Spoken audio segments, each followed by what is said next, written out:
Bonjour et bienvenue à notre 41e jour sur les 100 jours de prière, un programme présenté par la Fédération des Églises Adventistes de la Martinique en collaboration avec l'Institut de la Voix de l'Espérance et Espérance TV.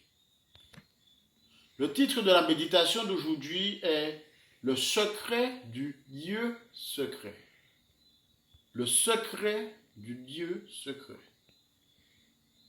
Le verset de méditation est tiré de 2 Corinthiens, chapitre 4, les versets 7 à 10. 2 Corinthiens, chapitre 4, les versets 7 à 10. Nous portons ce trésor dans des vases de terre, afin que cette grande puissance soit attribuée à Dieu et non pas à nous. Nous sommes pressés de toute manière, mais non réduits à l'extrémité, dans la détresse, mais non dans le désespoir, persécutés, mais non abandonnés, abattus, mais non perdus, portant toujours avec nous dans notre corps la mort de Jésus, afin que de Jésus, la vie soit aussi manifestée dans notre corps. Le secret du Dieu secret est bien connu en Martinique pour cette expression que nous entendons souvent des personnes qui construisent ou qui habitaient à l'époque à la campagne, où il y avait peut-être un trésor dans une jarre. Je pense que vous êtes familier avec cette expression. Eh bien, l'expression est utilisée ici, fait référence à cette époque où les gens cachaient leur trésor dans des vases qui étaient totalement anodins et pourtant qui avaient des trésors dissimulés, inestimables à l'intérieur. Comme ce fut le cas des trésors de la mer morte, qui avaient les papyrus dedans. Ainsi, Paul se voit comme ce type de jarre ou encore de pièces en terre cuites qui n'avaient pas d'apparence spéciale, mais qui portaient à l'intérieur un trésor inestimable qui était le trésor de l'Évangile. La puissance que Dieu leur avait donnée par sa mort et sa résurrection. Paul était conscient de sa nature humaine et faisait allusion simplement à sa faiblesse, à l'état de sa personnalité face au message qu'il avait pour le monde entier. Le ministère de Paul, bien qu'extrêmement périlleux, incarnait sa foi dans la mission que le Christ avait accomplie en notre faveur tout au cours de sa vie jusqu'à la croix et à la résurrection.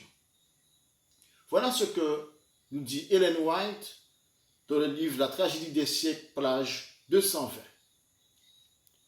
La puissance qui ébranla le monde au temps de la Réforme provenait du sanctuaire de la prière.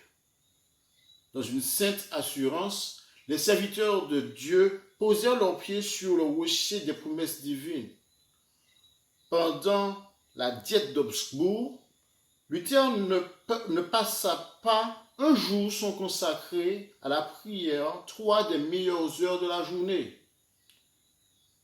Dans le secret de son cabinet de travail, il répandait son âme devant Dieu en paroles pleines d'adoration mêlées d'expressions de crainte et d'assurance.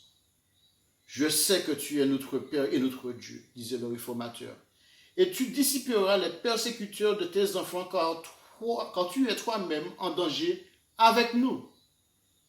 Toute cette affaire est la tienne, et ce n'est que contraint par toi que nous y avons mis la main. Défends-nous donc, ô Père. » Fin de citation. Au regard de cette réflexion, quelques questions nous viennent. Quel est votre plus grand désir? Quel est le cri le plus profond de votre cœur? Peut-être n'y avez-vous pas pensé récemment. Peut-être essayez-vous simplement de survivre. Peut-être y pensez-vous tout le temps. Aujourd'hui, prenez quelques instants pour réfléchir à la source de votre plus grande joie et de votre plus grand épanouissement. En vous adonnant à cet exercice, réfléchissez au psaume 27, au verset 4, qui nous dit « Je demande à l'Éternel une chose que je désire ardemment.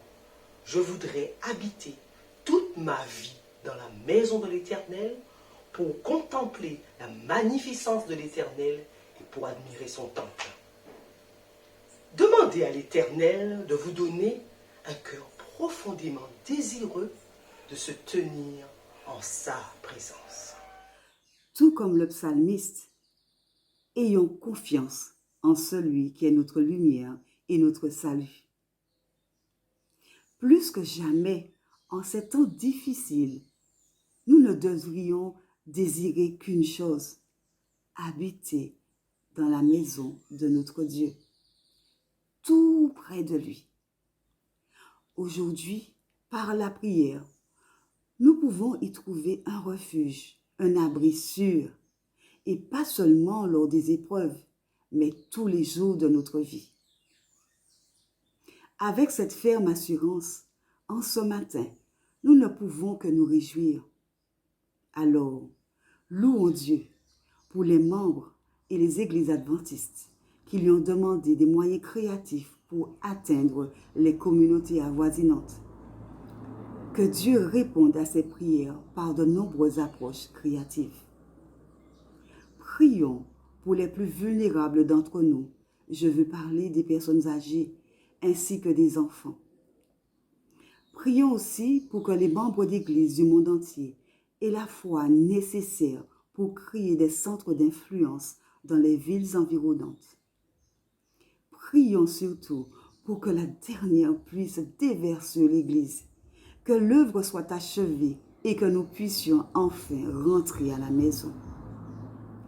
Je vous invite à incliner la tête afin de prier pour les sujets que nous venons d'énumérer. Seigneur, tout comme le psalmiste, nous ne souhaitons qu'une chose, demeurer dans ta maison, tout près de toi. Rassure-nous par ta parole, par la prière. Aide-nous, Seigneur, à nous y plonger, à trouver, Seigneur, du réconfort chaque jour.